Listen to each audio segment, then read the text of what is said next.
Hey, listeners. My name is Elisha, the founder of the Witnesses podcast. It's so beautiful to have you listening to our podcast. And I want you to know something that means a whole lot to me. Thank you for tuning in. And one thing I love to tell all of our listeners is it's not just about you listening, but listening to understand. Understanding is the most important thing. So important. So, you have to listen, learn, and practice. Thank you so very much and happy listening. Hey Alexandra, it's so nice to have you on the show. How are you doing today? I'm doing really well, Elijah, and you? I'm doing quite fine. Thank you for Good, good. honoring the invite. It means a whole lot. Okay. So before we begin with your introduction, Alexandra, I love to talk about the essence of the show time to time. And the essence is to invite amazing guests like Alexandra to come talk to us about their triumphant stories and how they came out of it triumphantly because we believe that in our audience there might be someone who needs to hear just one word from you that could probably lead to transformation. So that's the essence of the show. So within the next few minutes, Alexandra, let us get started with your story, the challenges that you faced, and how you overcame them. Then afterwards, I've got some questions for you. All right, let's get started. I love it. Okay. Oh my. So what challenges I faced? I think all us humans face major challenges as we straddle, I would say, like being human, all of our emotions, all of our feelings, and also understanding that we are spiritual beings. We have higher callings and purposes in our life. And so for me, I mean, I could go on. I've had health challenges, I've had spiritual challenges, and I've had, career challenges. And all of it stemmed to the same thing. And that was about being authentic and allowing myself to feel all of my feelings and overcome all of the negative reinforcements I learned as a young as a child. So, for example, one of the biggest issues I had, and just let me tell you what I've overcome, and then we can go there. I've overcome MS. I had MS in the mid 90s. I completely reversed multiple sclerosis, completely. And I did that between a very strict diet. Here in the United States, our food is very toxic. We have GMOs, we have lots of chemicals, and this was in the 90s. We have hydrogenated fats. All of those things were adding to my state of being, which wasn't good. But it really stemmed down to, and I noticed kind of it's getting a little dark here, so just let me flick on a light, okay? Hopefully that's a little better.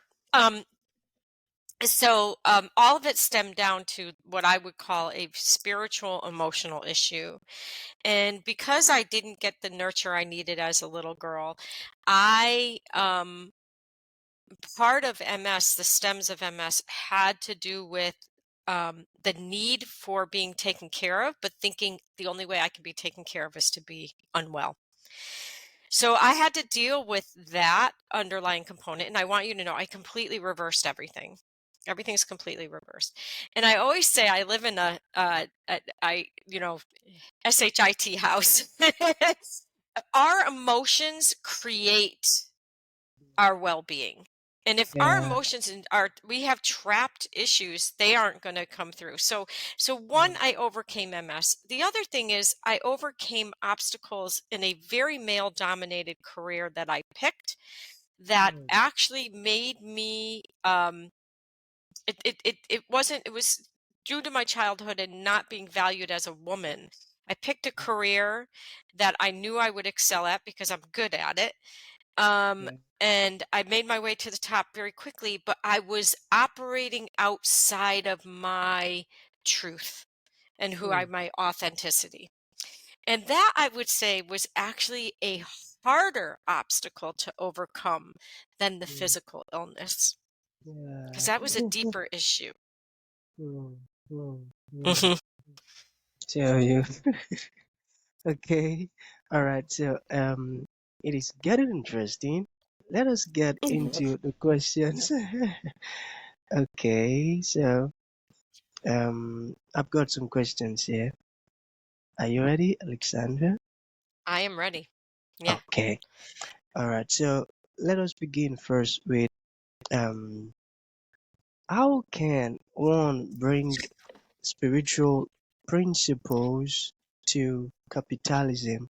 How can I bring spiritual principles into capitalism? You got it? Yeah, I totally got it. All right. So that is my whole, when I said that the hardest thing for me had to do with the deeper aspects of myself, the deeper look inside, it had everything to do with what you're asking me. So let the viewers know. I've been in and working with Wall Street for 38 years.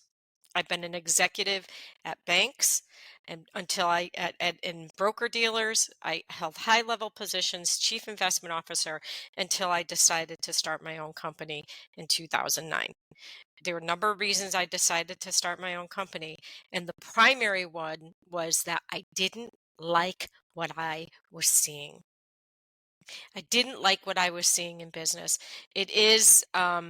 It was cutthroat, it was short-sighted, and there were just many things that were going on that I experienced in capitalism that I thought was just straight up wrong.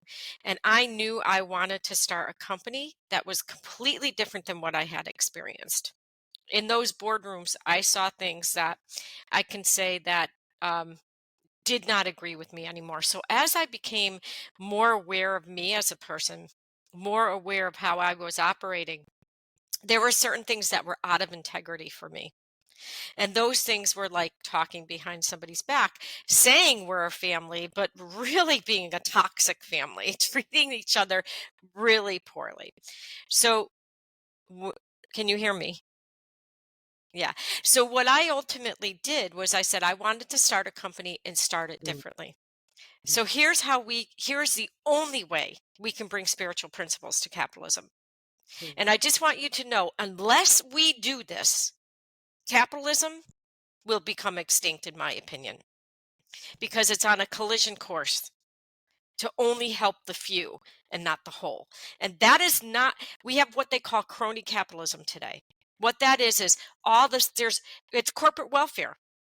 There's so much corporate welfare. They're ingratiating and creating policy to mm, benefit companies and not humans. A perfect example is in this country, we have our healthcare companies are publicly traded, meaning they are for profit at the sake of a human.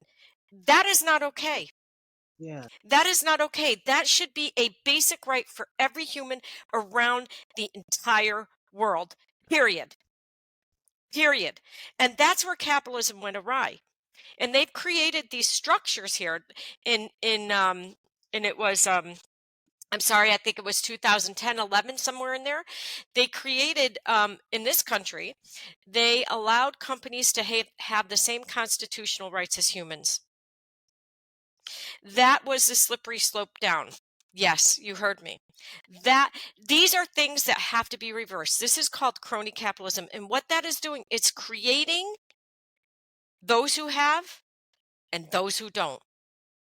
And when you couple it with what's going on in terms of policy, what we see today is based on policy.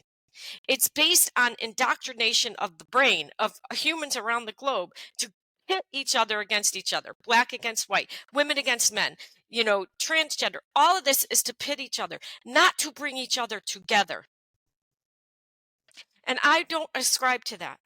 That is the core of the problem we have today. So what I say, how this is going to change is to change me and become a leader that I have never seen in the world. Now, what I see out in the world today is what I experienced in boardrooms where they're pitting us against each other. Competition. I'm not interested in that. I'm interested in how we as a team can come together as one because we are one.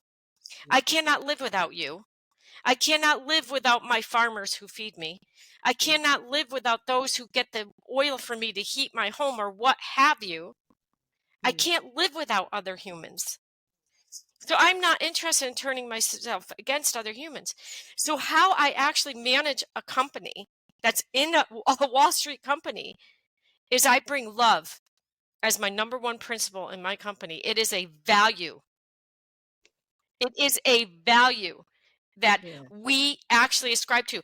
And not only is it a value, we actually have behaviors linked to that value that all of my employees get scored to as part of their review. I don't care just how they do their job, how motivated they are, how competent they are. That's easy to measure. I want to measure the things that really matter. Mother. Yeah. And the things True. that matter are these, our values are love, Well, yeah. safety, Mm, because there's no safety in corporate America or in any corporation that I experience that allows for emotional safety, self development, and a drive towards a better good. And my employees are scored on these things. We actually have a matrix. It took a long time to get there, but we're doing it. So the long answer, sorry, bottom mm, line is change in capitalism, spiritual principles come from within ourselves. And until we heal ourselves, which is why my company spends a lot of money on self development, not professional development for my team, self development, mm, emotional well being, spiritual well being. They could do anything they want. We will pay for it mm, because we want them to be whole beings. And this is the only way. This is the only way we are going to mm, save humanity, in my opinion. mm, And mm. this is bringing spiritual principles to capitalism. Is I change me, I heal me, and therefore, when you heal yourself, you can do no harm to anyone. Yeah, Right? exactly. Sorry, Oh my sorry. goodness. It's just come off. It's a subject Oh I love. God. I tell you, I could tell. Your words are they're so filled with so much insight. This is amazing, I tell you. Oh my goodness, Thank such a you. good privilege. You know, you said something that I actually um held so well. You have to change me. You have to change me. You yourself needs to change first. In order to love other people, you've got to love yourself first. And the fact that you said you wanted to be the leader that you haven't seen, that mean that means a whole lot.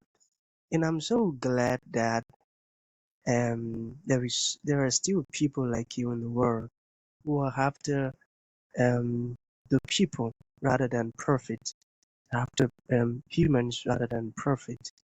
That's so Mm. amazing. Okay, okay. So the second question, let's talk about love a bit.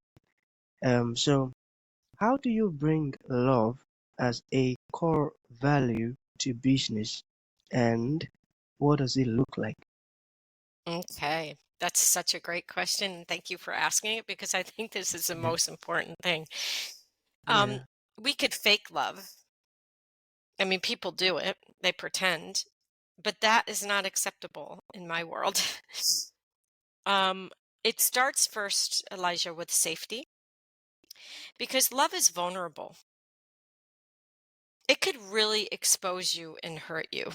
yeah. Very correct. Yeah. And I believe that's why most people will not show them true selves into the world because, and I was one of them. I'm only speaking from experience. I was one of them who wouldn't show herself because I was so afraid of the vulnerability that love brings.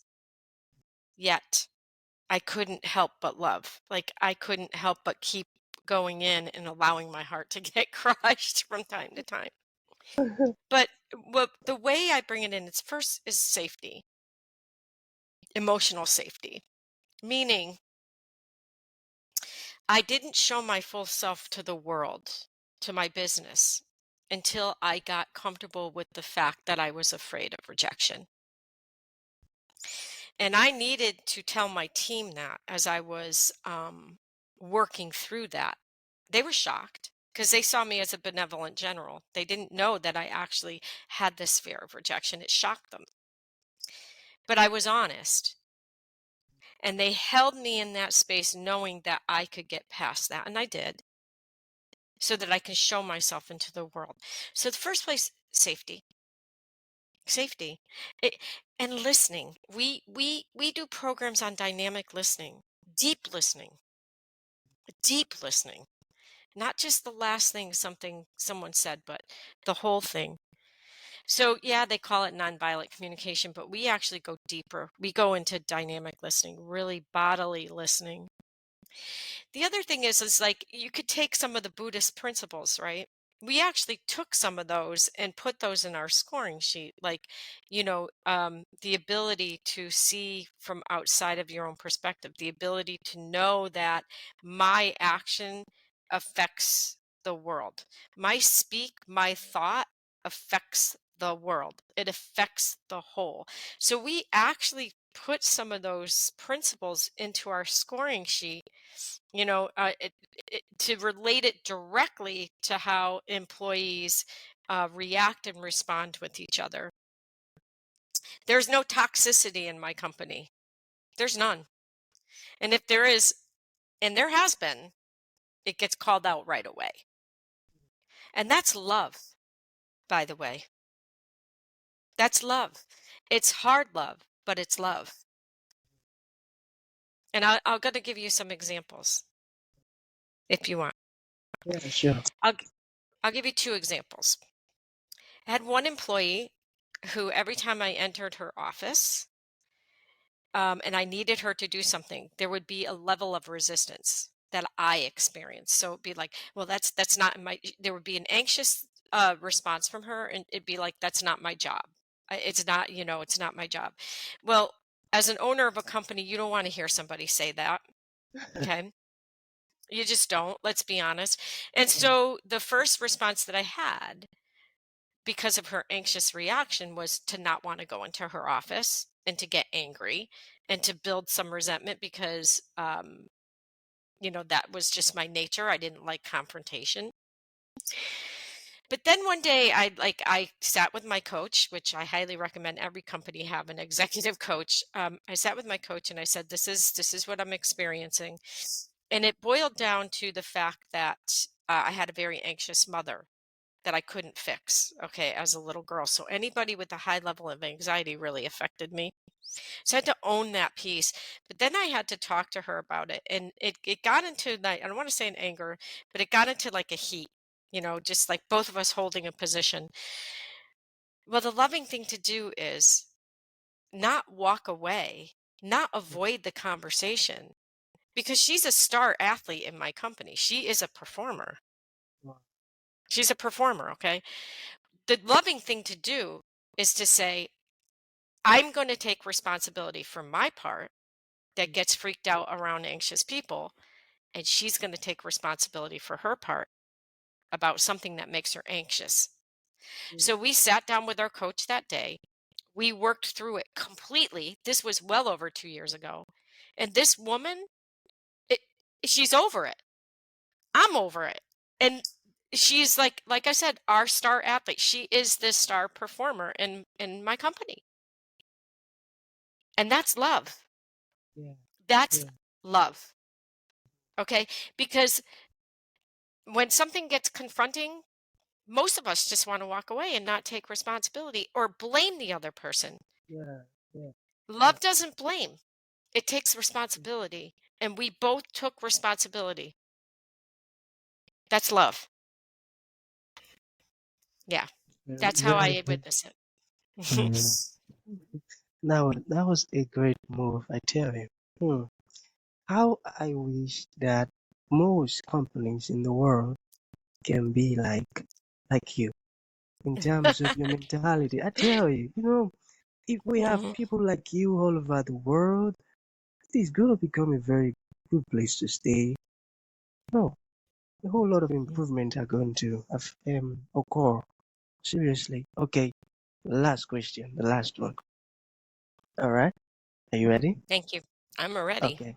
All right. So it says, can you tell us about a company that lives by this principle and the results? Oh, Elijah. I wish I can say I do. I mean, the closest I understand is Patagonia. And I do think there are some like privately held companies that I don't know because I No. do notice there are more leaders. So, Hmm. part of recently, my company merged with the larger company. Now, the Okay. reason we did this is so that I can step back from the CEO role so that Yeah. I can begin to do my work with my spouse, my executive coach. We created a Okay. company that goes in to help bring spiritual principles to capitalism. That Hmm. starts with the leader to become authentic, Hmm. not Okay. toxic, authentic. Okay, Authentic. it is Yeah. right. And if they're authentically toxic, okay, then they also work with us. But the truth is, there are more and more leaders who want this. And I had to do it in my small little company because I believe in it. And I truly believe there is now going to be a revolution to bring spiritual principles to business and to bring love into business. I think people are thirsting for it and want it. And when I talk to leaders, people who own their own company, they're not satisfied. I wasn't satisfied because I wasn't living my whole truth. Now I am, but I wasn't. And so many leaders are now getting consciously aware of the fact that they're not satisfied. So unfortunately, I can't come to you, Elijah, and say, oh, I know this company, I know that company, I know Yeah. this company. But what I can tell you is that there's an opening. There's an opening. And now is our time to create a movement and a change. People want this. Aren't you Yeah. afraid? No way. I'm not waiting until my last breath.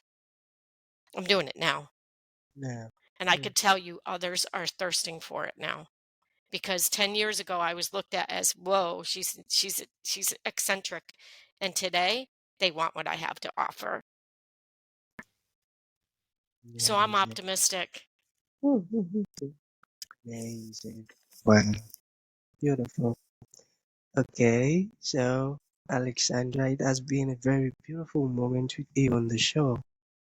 Our Thank you, Elijah. conversation has been so educative because your words have filled with insight. Amazing. Oh, God. Thank you. It's so good to come across you, Alexandra. Thank you. Okay. So, yeah, what would you like to say in conclusion to the audience? And let's say there's someone who would like to reach out to your website or get your Yeah. book or whatever. What would you like to Yeah. say? All right. Yeah. First of all, if there is, I believe every human being on the planet is a leader. Every Yeah. human being. Yeah. And the leader starts within you, right? And to leaders who are leading companies, go for it. It is the most loving thing you can do for yourself than to do this type of exploration so you could show up in the world in a way that's authentic to you. That's the most loving thing you could do for yourself. And that will heal our world. And we need it. We need it. Step up. Let's go for it. Let's make a change. We know we want it. Anyone can get in touch with me. You can go to Alexandra at investwithwillow.com, or you can go to my website, investwithwillow.com. And from there, you can learn about our coaching services that we offer for other businesses. Yeah. Amazing. And Thank you other so very. humans too. Thank you. Okay. Okay. So that's going to be the end of the show. Thank you for honoring the invite, Alexandra. It means a whole lot. Thank you. Thank you, Elijah. Thank you for tuning in to this incredible episode. Your support means the world to us, and we truly value you. We look forward to having you join us for the next episode. If you enjoyed what you heard, please consider rating and reviewing us on Apple Podcasts. Your feedback is greatly appreciated.